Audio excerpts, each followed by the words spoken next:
नमस्कार, बहुत स्वागत है आपका टीवी 24 के बहुत ही खास कार्यक्रम मिसाल में। मैं हूं आपके साथ अमित शर्मा। दर्शकों, समाज में हर मनुष्य रहना चाहता है, मगर हर कोई समाज के लिए काम करना चाहे ये जरूरी नहीं। मिसाल में हम आपको कुछ ऐसी ही शख्सियतों से रूबरू करवाएंगे जिन्होंने समाज की मुख्यधारा से कुछ अलग हटकर काम किया है, खुद से ज्यादा दूसरों का हित सर्वोपरि रखा है और कायम की है एक मिसाल। तो चलिए इस कार्यक्रम की शुरुआत करते हैं।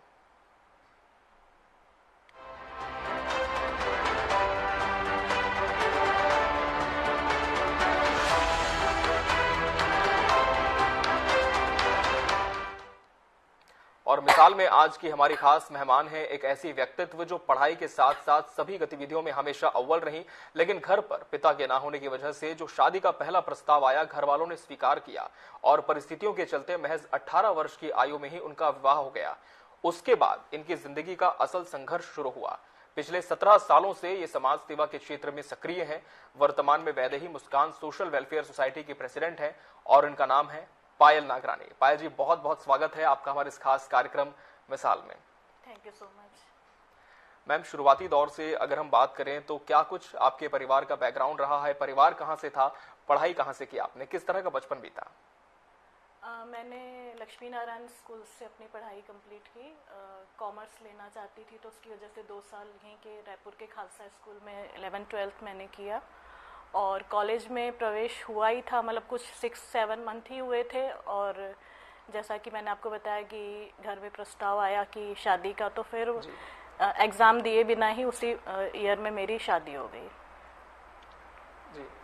और परिवार की मैम बात करें तो परिवार कहाँ से ताल्लुक करता था? क्या छत्तीसगढ़ के ही निवासी थे आप? हाँ, हम लोग प्रॉपर छत्तीसगढ़ से ही हैं जी, शुरू से।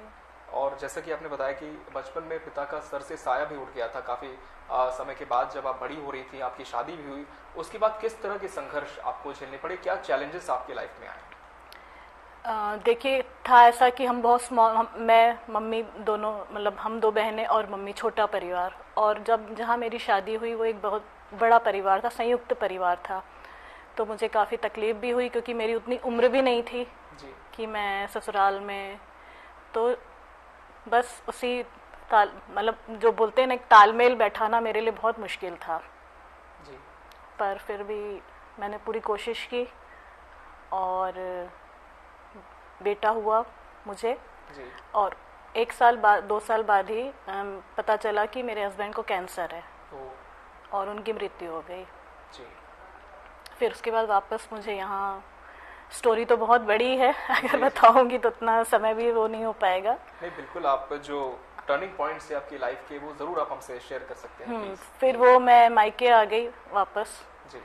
फिर ऐसा था कि अब इतनी छोटी सी उम्र में, समझिए उस टाइम पे मैं सिर्फ 19-20 साल की ही थी, तो क्लियर नहीं था कि अब मुझे क्या करना चाहिए। घर में ऐसा था कि बहुत कम उम्र है, फिर से शादी करवा दी जाए, ऐसा प्रस्ताव घर के लोगों का था, पर मैं उस चीज़ के लिए तैयार नहीं थी।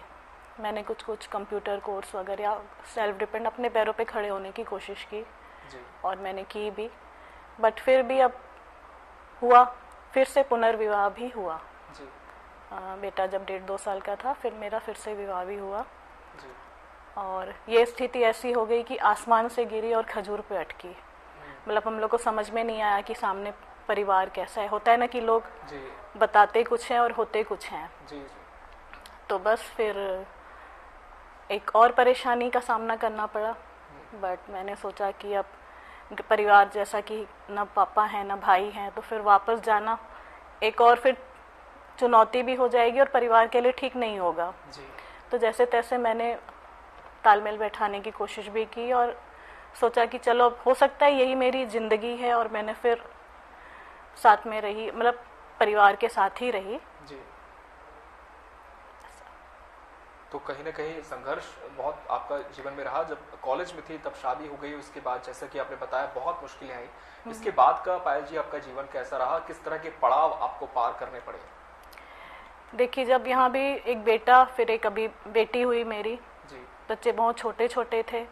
हस्बैंड में बिल्कुल भी मैच्योरिटी नहीं, मतलब एक पति का दायित्व क्या है, पति को कैसा होना चाहिए, है ना, पत्नी के लिए क्या उनकी जवाबदारियां हैं, बिल्कुल अननोन, मतलब इस टाइप का, मतलब बच्चा बुद्धि कहते हैं जैसा कि, दो बच्चों के पिता होने के बावजूद भी उनमें कोई जवाबदारियां जिम्मेदारियां थी नहीं।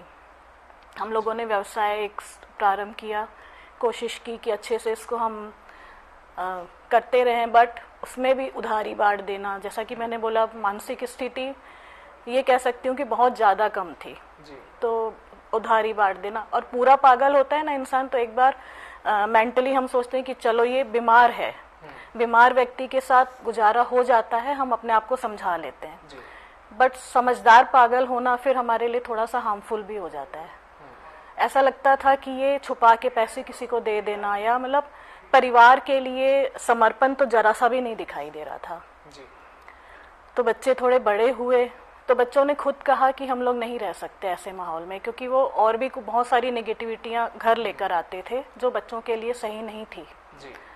उस समय पे बच्चों के ही कहने पे मैंने फिर फैसला किया कि मैं अलग हो गई और बच्चों के साथ रहने लगी जी। आपकी जिंदगी का क्या पाया जी यही एक टर्निंग पॉइंट था? कहाँ से लगा कि अब जिंदगी बदली है और मुझे अब लाइफ में इस चीज पर फोकस करना है, मुझे अब ये करना है? देखिए, होता क्या, जब एक अकेली औरत समाज के बीच में आती है जी, तो बहुत ही वो चुनौतीपूर्ण जिंदगी हो जाती है उसके लिए कि वो क्या करे। और फिर पढ़ाई भी उतनी ज़्यादा हो नहीं पाई थी मेरी। ये है कि मैंने कभी हार नहीं मानी, कभी बुटीक चलाना, कभी टिफिन सेंटर, मतलब जितना मुझसे हो पाया मैंने अपने आप को स्टैंड करने की कोशिश की और करते गई।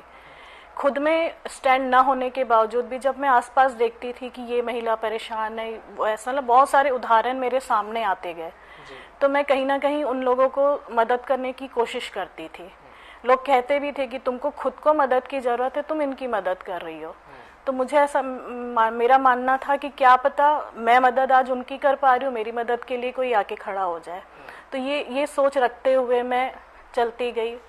फाइनेंशियली तो प्रॉब्लम जाती ही है, बहुत गई, बट फिर भी मैंने मतलब 2-3 चीज़ें एक साथ करके, कभी बुटीक किया, कभी नेटवर्किंग बिजनेस कुछ हो गया, कभी मतलब कंटिन्यूज मैं बिजी ही रहती थी। मैंने कभी भी अपने आप को खाली नहीं रखा, कुछ ना कुछ करती रही। और ये जो सामाजिक इसमें आने का है तो भी अपने आप से हुआ, क्योंकि देखिए मैं इतनी स्ट्रगलिंग थी कि मेरे पास तो ऐसा था कि मैं कैसे कमाऊं, कैसे परिवार को पालूं, ये चुनौती थी ना। मुझे तो अपने आप को सक्षम करना था। मुझे अपने नाम की तो लालच उस टाइम पे कैसी होगी। अब जब परिवार पालना ही मुश्किल है तो मैं नाम पे ध्यान दूंगी या परिवार पे ध्यान दूंगी। बट अपने आप होता, मतलब जो भी मेरी लाइफ में मुझे ऐसा लगता है कि मुझे सामाजिक क्षेत्र पे कोई चमत्कार है, क्या है, जो खुद ही सामना होता गया और अपने आप में आगे बढ़ती गई। क्या इसके लिए कहीं से प्रेरणा आपको मिली सोशल वर्क को? क्योंकि हमने देखा कि बहुत सारे एनजीओ उस टाइम बहुत एक्टिव थे, रायपुर में बहुत सारे लोग इस तरह के काम करते थे। देखिए एनजीओ एक्टिव तो थे, मैं देखती भी थी, बट मैंने देखा कि वो एनजीओ, मैं नाम नहीं लेना चाहूंगी, फंड्स ले रहे हैं, यूज कर रहे हैं बच्चे, मतलब सेटिस्फेक्शन नहीं था कि एनजीओ का मतलब अगर ये तो नहीं, मुझे नहीं करना एनजीओ, अगर मतलब पसंद नहीं आ रही थी मुझे गतिविधियां। बट जब एक महिला को मैंने देखा, मैं नाम भी लेना चाहूंगी उनका क्योंकि उन्होंने बहुत अच्छा काम किया था उस टाइम पे, सुनीता टिकरिया करके हैं, समता कॉलोनी में रहती हैं। वो मुझे बुलाई कि मेकाहारा आ जाओ, बहुत जरूरी है। मैं गई, मैंने देखा वो रोड से एक पागल महिला को उठा कर ले आई है। मैंने बोला तुम कैसे करोगी, बुजुर्ग सी स्त्री ना, मतलब मुझे तो ये भी समझ में नहीं आ रहा था वो लेकर कैसे आई है उसको। तो उस पागल महिला ने एक बच्चे को जन्म दिया था। वो सुनीता टिकरिया एक अच्छी मतलब प्रोफाइल होने के बावजूद, मतलब एक अच्छे घर की महिला होने के बावजूद, वो उसके गंदे कपड़े धो रही है उस महिला के, उसके बच्चे के कपड़े, मतलब वो मुझे एक्चुअल सेवा लगी। मुझे लगा सेवा है तो ये है। यहाँ इनको ये नहीं है कि मुझे मीडिया वाले कवरेज करें, या वो उन्होंने मुझे बुलाया भी था तो कुछ छोटी मोटी मदद के लिए, अब ये सब चीजें बोलने की नहीं होती, बट वो मैं सक्षम थी उस टाइम पे। तो मैंने बोला हाँ, ये देख के सेटिस्फेक्शन है कि इस टाइप की अगर मदद की कहीं भी जरूरत पड़ेगी तो मैं इतना, मतलब हम फिजिकल सपोर्ट तो कर ही सकते हैं ना, जरूरी नहीं फाइनेंशियली ही हम लोगों को सपोर्ट करें। तो उन्होंने मुझे बहुत प्रेरित किया। ये कब की घटना रही होगी? और ये बहुत साल हो गए, मतलब समझो उसके बाद ही मैंने एनजीओ रजिस्टर्ड कराया। हो गए होंगे, 17-18 साल तो हो ही गया होंगे। पिछले 17 सालों से पायल जी आप सोशल वर्क करती आ रही हैं, और इतने सालों में इस घटना के अलावा कोई और ऐसी घटना जो आपके जीवन में हुई कि आपने समाज उत्थान के लिए की हो और आज भी आपको उस घटना पर गर्व होता है, जरूर आप हमसे साझा करेंगे। महिला सम्मान होते थे, एक दो संस्थाएं ही करती थी यहाँ पे महिला, मतलब एक बैंक हुआ करता था जो अभी नहीं है, और एक कोई संस्था थी जो महिलाओं का सम्मान करती थी। तो मैं उन स्टेज पे भी गई। मैं शुरू से ही ऐसा रहा है ना कि मैं जानने की, समझने की कोशिश करती हूँ कि लोग कर रहे हैं, क्यों कर रहे हैं, इसका रिजल्ट क्या है। तो मैं उन प्रोग्राम्स में गई, मैंने देखा कि गिने चुने लोगों को सम्मान मिल रहा है और वो डिजर्विंग बिल्कुल भी नहीं है जी। तो मैंने बोला अगर आप लोगों को सम्मान देना ही है तो ये सुनीता टिकरिया का तो कभी नाम ही नहीं आता, या और भी 2-3 महिलाएं हैं, उन लोगों का नाम क्यों नहीं आता, इन लोगों का नाम क्यों आता है। तो समझ में आया कि सब वो पार्शियलिटी होती है वहाँ पे। तो वो पार्शियलिटी मुझे नहीं अच्छी लगी कि अगर कोई महिला अच्छा काम कर रही है तो आप उसके गुण से, उसको उससे पहचानिए कि वो क्या है, क्या कर रही है। तो महिलाओं को अगर हमको आगे बढ़ाना है तो हमको उनके कार्यों को समर्थन देना होगा, हमें उनको आगे लाना होगा। तो ये संस्थाएं तो नहीं लेके आएंगी क्योंकि उनका उद्देश्य अलग था जी। कि उनको शायद, मुझे लगता है कि मनी अर्निंग होगा या कुछ भी होगा, मैं किसी पे ब्लेम लगाना हम लोग नहीं कर सकते ये सब। तो फिर हमने आसपास देखा कि हैं बहुत महिलाएं जिनको हम आगे स्टेज दे सकते हैं, हम इनको सम्मान देंगे तो ये खुश होंगे और अच्छे से काम करेंगे जी। जैसा कि स्कूल्स में मॉनिटर्स बनाओ तो बच्चा और अच्छी पढ़ाई करने लगता है। तो हमने वैसे बच्चों को, वैसी महिलाओं को सिलेक्ट किया। फिर 2014 में मैंने वैदेही अपराजिता अवार्ड्स की शुरुआत की। उस टाइम पे आप विश्वास नहीं करोगे कि मुझे वो जो मोमेंटोज होते हैं वो भी किसी से मांगने पड़े। मतलब मैं सक्षम नहीं थी, मैं तो आपको बता रही हूँ ना, मैं खुद स्ट्रगलिंग थी कि मुझसे मेरा परिवार नहीं पल रहा था और मेरा अचानक से समाज में आ जाना। तो मुझे ऐसा लग रहा था 2 चीजें मतलब मुझे खुद मिल गई हैं, मतलब मैंने खुद नहीं बोई थी उन चीजों को, बट वो चीजें मिल गई हैं और वो जवाबदारी बन गई थी मेरी कि मुझे वो करना है जी। फिर जब ये वैदेही अपराजिता वाला अवार्ड शो जब हमने किया जी, फर्स्ट था मेरे हिसाब से, तो लोग माने चाहे ना माने, रायपुर में मैग्नेटो मॉल में था, और उसमें जो महिलाएं आई, मैं आज गर्व से कह सकती हूँ और बिल्कुल मतलब सच्चाई है ये कि आज वो इतने अच्छे अच्छे पोस्ट पे हैं। मतलब मैं वहीं की वहीं, बोलते हैं ना कि गुरु गुरु रह जाता है बाकी सब आगे, मैं आपको गुरु नहीं बोल रही हूँ, बट मैं वहीं हूँ। बट वो लोग आज इतनी आगे निकल चुकी हैं और बोलती हैं। कुछ महिलाएं उसमें से 2-4 में कुछ तो नहीं बोलती हैं, वो तो अब ना प्रवृत्ति, आप कभी लोग अच्छी चीजों को याद रख पाते हैं। हाँ, तो आज कितने भी बड़े स्टेज पे चली जाए, वो खड़ी हो जाए, वो बोलती हैं कि हाँ हम लोग सबसे पहले पायल के स्टेज पे थे और तब से हमको और ज्यादा ताकत आ गई। तो जैसा मेरा सोचना था कि इन लोगों में ताकत आएगी और ये लोग अगर आगे बढ़ेंगी तो ये वाकई में करेंगी काम जी।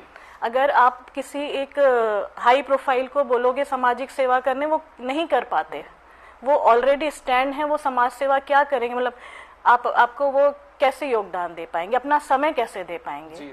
बट जो स्ट्रगलिंग होगा वो जरूर आपको समय दे पाएगा। जो संघर्ष करता है और संघर्ष करता है वही संघर्ष को समझता है। तो संघर्षशील महिलाएं थी। निर्मला जी करके एक महिला थी जिनके दोनों हाथ नहीं है, वो भाटापारा से रायपुर अप डाउन करती हैं, उनको हमने अपराजिता अवार्ड दिया। सुषमा बग्गा जिनके दोनों पांव व्हील चेयर पे, वो टीचर है, ये निर्मला जी भी टीचर और ये सुषमा बग्गा जी भी टीचर। तो हमने कुछ ऐसे डिसेबल महिलाओं को भी चुनाव किया। आज सुषमा बग्गा जी बढ़िया मस्त बड़े अच्छे से जाती हैं। मतलब फर्स्ट जब अवार्ड फंक्शन में आई थी तो डरी डरी सी थी, आज तो मुझसे फोन करके पूछती है कहाँ हो रहा है अवार्ड फंक्शन, मुझे जाना है। तो एक कॉन्फिडेंस अंदर एक बहुत अच्छा कॉन्फिडेंस पैदा हो जाता है। ये बहुत अच्छी बात आपने बताई कि ऐसी महिलाएं जो इतना संघर्ष करती हैं समाज की मुख्य धारा में, उनका उतना नाम नहीं होता। एक आत्मविश्वास आपने पायल जी उनमें जगाने का काम किया। बहुत अच्छी ये चीज है और बहुत कम लोग ऐसा कर पाते हैं कि जब आप खुद संघर्ष के दौर पर थी, आपने ऐसी महिलाओं को संभाला, उन्हें हौसला दिया, उन्हें मंच प्रदान किया। और इसी से जुड़ा मेरा अगला सवाल था, वैदेही मुस्कान सोशल वेलफेयर सोसाइटी, इसका गठन कब हुआ, कैसे आपके मन में आया कि मुझे किस तरह की सोसाइटी बनानी है जो इस तरह के काम करे, और क्या आज भी ये सोसाइटी वर्किंग है, क्या उद्देश्य इसके हैं? देखिए, जब मैंने जैसा कि आपको बताया कि गतिविधियां अपने आप होती जा रही थी जी। तो इसमें ऐसा था कि समटाइम्स पे हमने कुछ बच्चों को प्रशिक्षित किया, उनको मंच दिया, और एक्टिविटीज को देख के कुछ होता है ना, निगेटिव लोग जी, भी जी। हमारे बीच आते हैं कि आपका क्या एनजीओ रजिस्टर्ड है? तो मुझे तो नहीं पता कि एनजीओ रजिस्टर्ड कराना पड़ता है, क्योंकि कोई सोची समझी ये नहीं थी मेरी जो भी स्कीम, ऐसा कोई मेरे दिमाग में नहीं था, या ना मेरा ड्रीम था। झूठ क्यों बोलना कि मैं बचपन से समाज सेविका बनना चाहती थी, ऐसा बिल्कुल भी नहीं है। तो ये अपने आप जो हो रहा था, फिर जब मुझे डराया गया कि तुम्हारा रजिस्टर्ड है, तुम ऐसे बिल्कुल नहीं कर सकती, तुम किसी की मदद नहीं कर सकती, जबकि ये झूठ है। आप एक इंसान हो, इंसान की मदद करते रहना चाहिए। अब समझ में आया कि तब बहुत मैंने बोला ना कि मैं 24-25, अभी हम अपने बच्चों को ही देखते हैं 23-24 साल के हैं, तो उनको उतनी अक्ल थोड़ी उस टाइम पे इतनी जवाबदारियां आ गई कि तब हम 50 साल के हो गए थे। तो फिर मैंने रजिस्टर्ड करवाया कि फिर कुछ ना हो, और अब आ ही गई हूँ, आगे बढ़ ही गई हूँ, तो फिर पीछे जाने का तो कोई मतलब नहीं है। और रजिस्ट्रेशन के लिए भी 2-4 लोग तैयार ही खड़े थे कि हम, अगर आपको अमाउंट ऐसा लग रहा है कि रजिस्ट्रेशन की जरूरत है, ये है, हम साथ देंगे। बट उस टाइम तक थोड़ा बहुत मैं सक्षम हो गई। मुझे एकदम से किसी से हेल्प लेने का भी बिल्कुल नहीं लगता कि मैं किसी की जबरदस्ती मदद लूं। तो मैंने रजिस्टर्ड करवाया, पर आज तक मैंने कभी कोई सरकारी फंड्स या कहीं भी ऐसा अटेम्प्ट नहीं किया कि आप लोग मुझे मेरी सहायता कीजिए, या क्योंकि मैंने अपनी सहायता के लिए तो मैं आगे आई नहीं थी ना, मैं सहायता करने के लिए आई, सहायता लेने के लिए तो मैं आगे नहीं आई जी। इसलिए आज तक मैंने कभी कोई ऐसा, उसके लिए ही लगता है कि आप एक अपना सीए रेडी रखिए, आप अपने पेपर्स रेडी रखिए, तो मैंने उस तरफ कभी अभी तक ध्यान नहीं दिया जी। ये बहुत अच्छी बात है, क्योंकि बहुत सारे ऐसी क्योंकि मैं जो फंड्स पर चलती हैं। मुझे पसंद ही नहीं आता था ना कि मैं अनाथ बच्चों के लिए फंड लूं और वो पैसे मैं यूज करूं, तो कहीं ना कहीं ऐसा लगता है कि किसी के हक का पैसा हम क्यों खाएं, वो उनके हक का पैसा है। और फिर मैनेज करना, अगर मान लीजिए मैं कुछ अनाथ बच्चों को एक जगह पे रख भी रही हूँ, कहीं पे मान लीजिए रेंटल हाउस भी लेकर मैंने रखा, तो खर्चे तो लगेंगे ना, बिल्कुल। और उसके लिए तो मुझे मजबूरी में उस फंड को यूज करना पड़ेगा, तो वो नहीं आता कभी भी दिमाग में कि इस टाइप का है। बिल्कुल। और जब आप आगे बढ़ते हैं, तो जैसे कि आपने बताया कि बहुत सारे ऐसे लोग होते हैं जो परेशान करते हैं, आपकी तरक्की से जलते हैं। खासकर आप तो समाज सेवा का काम कर रही थी, तब भी लोगों ने कहीं ना कहीं बाधा डालने की कोशिश की होगी। क्या इस दौर में कुछ ऐसे लोग भी आपको मिले? आगे बढ़ाने वाले तो बहुत मिलोगे, लेकिन कोई ऐसे लोग भी मिले जो हमदर्द बनकर आपके सामने आए और कुछ समय के बाद आपको पता चला हो कि अरे, इनका व्यक्तित्व तो कुछ और है और एनजीओ की आड़ में कोई और अपना ऑब्जेक्टिव पूरा करना चाहता है? आज तक हो रहा है। मैं नहीं समझ पाती इंसान सामने वाला कैसा है। बहुत सारी महिलाएं, हमें आपसे जुड़ना है, हमें आपसे जुड़ना है। अब डर गई हूँ। अब मतलब पहले जो होता था ना, हाँ जुड़ना है, चलो ठीक है जुड़ जाओ। मैं बहुत सरल व्यक्तित्व की हूँ, मुझे लोगों के दावपेच नहीं समझ में आते। तो जुड़ना है, हाँ जुड़ जाओ। आप क्या फायदा होगा? मैंने बोला आज तक मुझे फायदा नहीं हुआ, तुमको क्या फायदा? ये तो सच्चाई है ना कि हाँ, मतलब कुछ अर्निंग होगी क्या, कुछ फायदा होगा क्या? तो मैंने बोला देखो क्या होगा ये तो आज तक मुझे भी नहीं पता। मैं करती जा रही हूँ, कराने वाला ऊपर वाला है जी। वो हो रहा है, मैं खुद से कोई मेरी प्लानिंग में चीजें नहीं हो रही है जी। तो बस जुड़ती हैं, फिर उसके बाद अपना एक एनजीओ बना के तैयार खड़ी हो जाती हैं। तो मैं समर्थन ही देती हूँ, मैं चिढ़ती नहीं। मैं होती ठीक, कोई बात नहीं, 1 से 10 एनजीओ बनेंगे। आप अगर प्रेरणा लेना ही चाहते हो, और अगर आप बोलते हो, कई लोग बोलते भी है ना सामने, आप तो हमारा आदर्श हो, बहुत सारी महिलाएं ऐसे, आप आदर्श हो, हमें आपसे प्रेरणा मिलती है। ठीक है, पता है पीठ पीछे क्या होता है, सामने कुछ और होता है। कुछ टाइम सीखने आती हैं तो मैं बकायदा सिखाती हूँ। मुझे मालूम है ये 2 महीने बाद चली जाएगी, बट मैं उसको इसलिए भी सिखाती हूँ कि मैं अकेली तो सबकी मदद नहीं कर सकती। क्या पता ये अच्छी निकल जाए, ये भी 10 की मदद कर दे, तो इस तरीके से तो चैन बढ़ती जाएगी और लोगों की मदद होती रहेगी जी। पायल जी, वर्तमान परिप्रेक्ष्य में यदि हम देखें तो इतनी बढ़ती महंगाई है, और जैसे कि आपने कहा कि लोगों को पहचानना बड़ा मुश्किल है। ऐसे में एक समाज सेवक का जो काम है वो कितना कठिन हो सकता है? कितनी चुनौतियां आपको झेलनी पड़ती हैं? उंगलियां तो देखिए उठती हैं। कभी कभी हम समाज सेवा के साथ इवेंट्स में आना मजबूरी रही कि बच्चों को बड़े स्टेज पे अगर जाना है तो उनको वहां पर पैसे लग रहे थे। तो हमने यहाँ पे उनको स्टेज देने की कोशिश की। हमने यहाँ पे 2-4 लोगों से मदद लेके उनको स्टेज दिया। तो पायल तो बहुत कमाती होगी, पायल को तो इसका लीडर का सपोर्ट होगा, उसका मतलब उंगलियां उठाने में कोई कमी नहीं छोड़ते कि इनके सिर पे उनका हाथ और उनका हाथ। अरे अगर उनका हाथ और उनका हाथ होता तो आज मैं, अभी भी मेरी स्थिति उतनी अच्छी नहीं है, तो होता ही नहीं ना कि मैं लोगों के आगे बोलूं कि डोनेशन या ये वो। जी बिल्कुल। अभी सोसाइटी में यदि हम बात करें पायल जी, तो एक समाज सेवक की क्या वैल्यू होती है कि जो औहदा होता है समाज सेवक है, क्या लोग स्वीकार कर पाते हैं उस तरह से? आज भी सही लोगों की वैल्यू नहीं है जी। अभी कुछ साल पहले, 2-3 साल पहले ही मेरे घर पे ही हो गया कि तुमको लगता है नाम हो रहा है, नाम नहीं हो रहा है, नाम खराब हो रहा है। मैं रो पड़ी, मैंने बोला मैंने ऐसा किया क्या जो मेरा नाम खराब हो रहा है? जी। मुझे पता करना है कि क्यों नाम खराब हो रहा है।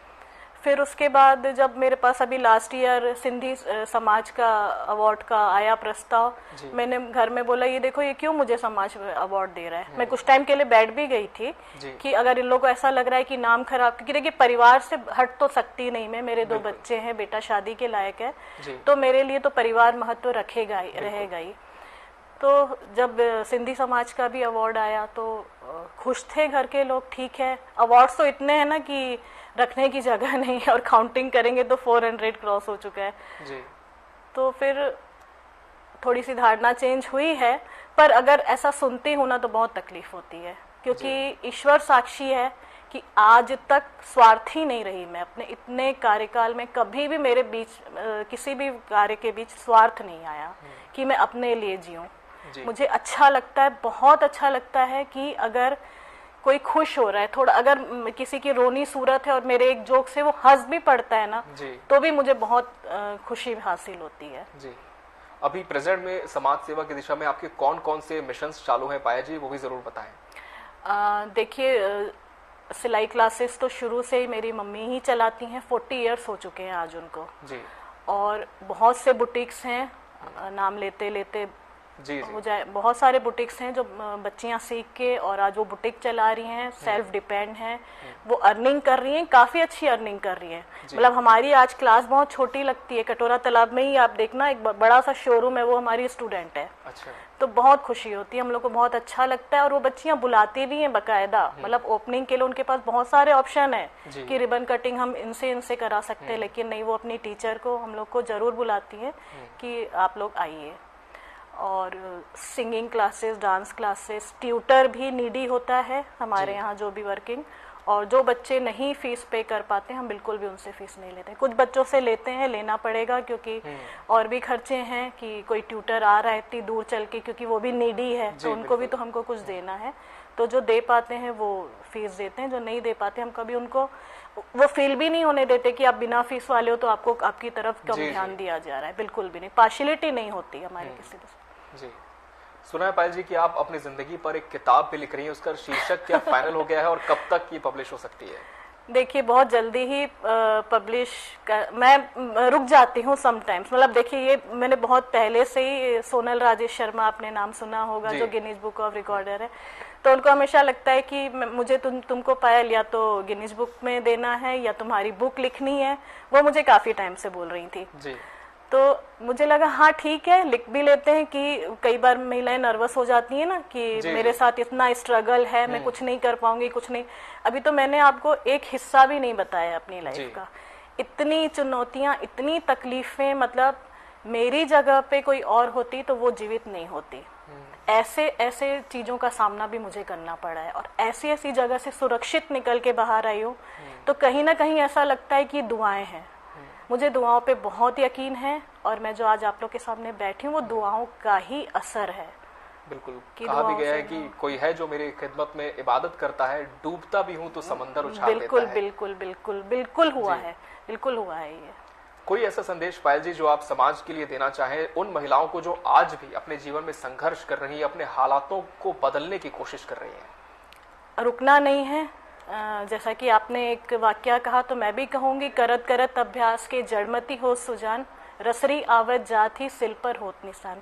रस्सी बनी है जो चट्टान पे भी निशान बना दे जी। तो रुकना नहीं है, बस चलते जाना। एक नेगेटिविटी जो अपने दिमाग में आती नहीं कर पाऊंगी तो वो अपने आप बिल्कुल डिक्शनरी से गायब कर दीजिए। एवरीथिंग इज पॉसिबल, मैं सब कर सकती हूँ। मुझे खुद को लगता है जिस औरत को बात नहीं करने आती थी, मुझसे अगर अभी आप बात करते तो मैं ऐसे ऐसे हाथ पांव कांपने लग जाते। मीन्स बहुत ही सिंपल बताया ना मैंने, बहुत सिंपल महिला थी। और आज दुआओं का असर, आप सभी का साथ, आशीर्वाद, कि मैं जहाँ भी मतलब आज एक पहचान तो है जी। मैं मानूंगी इस चीज को, आज एक पहचान, मतलब अगर मैंने संघर्ष किया है तो मुझे उसका परिणाम भी मिला है।